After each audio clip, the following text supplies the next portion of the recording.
Assalamualaikum warahmatullahi wabarakatuh. Halo semuanya. Pada video kali ini saya Nabila Auleh Hidayat dengan NIM 2414299 akan membahas tentang pertanyaan, yaitu jelaskan mengenai kontrak bisnis dan kepailitan, yang diberikan oleh dosen pengampu hukum bisnis Ibu Yani Agus Priyani ME pada kuis 2C. Dua hal penting yang sangat berkaitan dalam dunia usaha dan hukum bisnis. Pertama, kita mulai dari kontrak bisnis. Kontrak bisnis adalah sebuah perjanjian yang dibuat oleh dua pihak atau lebih dalam kegiatan usaha, baik secara tertulis maupun lisan, yang bersifat hak dan kewajiban masing-masing pihak dan memiliki kekuatan hukum. Dalam praktiknya, kontrak bisnis berfungsi sebagai pedoman kerja sama.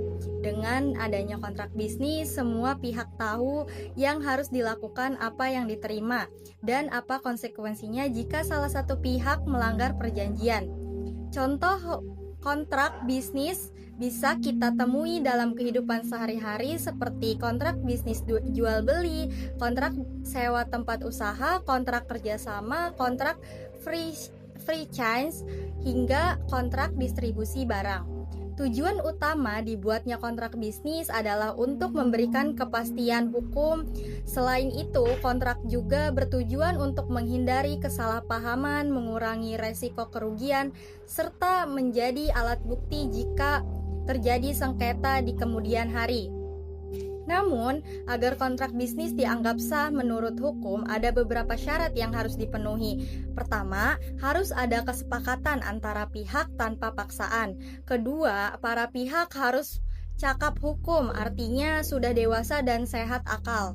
Ketiga, objek di perjanjian harus jelas. Dan keempat, isi perjanjian harus tidak bertentangan dengan hukum.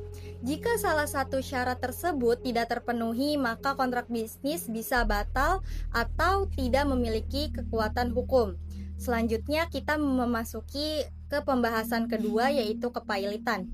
Kepailitan adalah keadaan hukum di mana seseorang atau perusahaan tidak mampu membayar hutangnya yang telah jatuh tempo kepada lebih dari satu kreditur. Kepailitan ini tidak terjadi otomatis, melainkan harus ditetapkan melalui keputusan pengadilan niaga. Di Indonesia sendiri, kepailitan diatur dalam Undang-Undang Nomor 37 Tahun 2004 tentang kepailitan dan penundaan kewajiban pembayaran hutang. Suatu pihak dapat dinyatakan pailit jika memiliki minimal 2 kreditur dan tidak mampu membayar setidaknya satu hutang yang sudah jatuh tempo dan dapat ditagih. Setelah seseorang atau perusahaan dinyatakan pailit, maka harta kekayaan akan dikelola oleh kurator. Dalam kondisi ini, debitur tidak lagi berhak menguasai atau mengelola hartanya sendiri. Harta tersebut akan dibagi kepada para kreditur sesuai dengan ketentuan hukum. Lalu, apa hubungan antara kontrak bisnis dan kepailitan? Hubungannya sangat erat. Bahkan kasus kepailitan terjadi karena one prestasi, yaitu kegagalan salah satu pihak dalam memenuhi kewajibannya yang tercantum dalam kontrak bisnis. Oleh karena itu, kontrak tersebut kemudian digunakan sebagai dasar penagihan hutang dan bukti hukum di pengadilan. Dengan kata lain, kontrak bisnis yang tidak disusun dengan baik dapat meningkatkan resiko terjadinya kepailitan.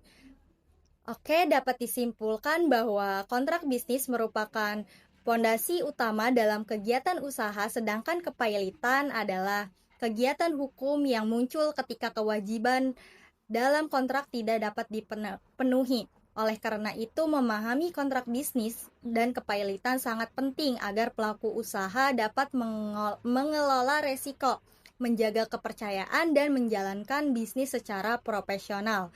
Mungkin hanya itu yang dapat saya sampaikan, kurang lebihnya mohon maaf. Wassalamualaikum warahmatullahi wabarakatuh.